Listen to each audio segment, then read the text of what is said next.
ఆలోచిస్తూ ఉంటాడు. లేదు అనంటే ఏదైతే అదయింది, నాకు రాలేదు కాబట్టి మొత్తాన్ని చెడగొడదాం అనేటువంటి విధంగా జనసేన, తెలుగుదేశం పార్టీ మధ్య గొడవలు వచ్చేటువంటి విధంగా కొన్ని వర్మ పోస్టులతో పాటు కొన్ని వివాదాస్పద వ్యాఖ్యలు కూడా భవిష్యత్తులో చేసేదానికి అవకాశాలు ఉండొచ్చు. అలాగని ఆయన ఏదో వ్యాఖ్యలు చేసినందువల్ల తెలుగుదేశం, జనసేన కొట్టుకుంటాయని మనం అనుకోలేము. ఎందుకోసం అంటే ఇద్దరు చంద్రబాబు నాయుడు, పవన్ కళ్యాణ్ మధ్య సఖ్యత ఉన్నంత కాలం ఎవరేం చేయలేరు. వాళ్ళిద్దరూ సార్ దొరబాబుకి దొరికిన హామీ ఏంటి సార్? కృష్ణాంజనేయులు గారు ఎమ్మెల్సీ చేస్తారని ఆయనకేదో హామీ దొరికిందిట. నాకు తెలిసి జనసేనలో వైఎస్ఆర్ కాంగ్రెస్ పార్టీ వాళ్ళని ఒక లీడర్ని చేర్చుకోవాలి అని అంటే వైఎస్ఆర్ కాంగ్రెస్ పార్టీ వాళ్ళకు వచ్చినటువంటి అదృష్టంగా భావించాల్సి ఉంటది.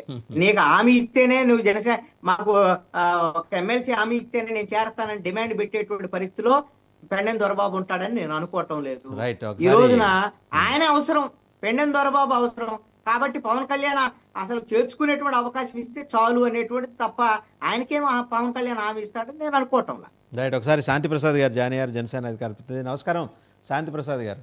చిరంజీవి గారికి రాష్ట్రపతి కోటాలో రాజ్యసభ ప్రతిపాదన ఒకటి తెర మీదకి వచ్చింది. ఎందుకంటే ఇట్ ఈజ్ పొలిటికల్, రాజకీయాలకు అతీతంగా ఆయన కళారంగం నుంచి వారిని నామినేట్ చేసి ఇంకా 4 ఖాళీలు ఉన్నాయి రాష్ట్రపతి కోటాలో.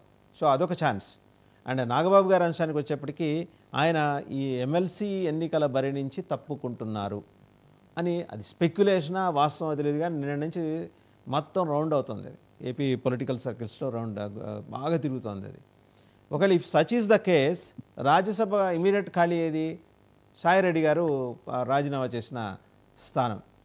సో అది మరి దానికి ఏమన్నా ప్రతిపాదన ఉందా? అండ్ ఆయన నిజంగా రాజ్యసభ మీద అంత ఆసక్తిగా ఉన్నారా?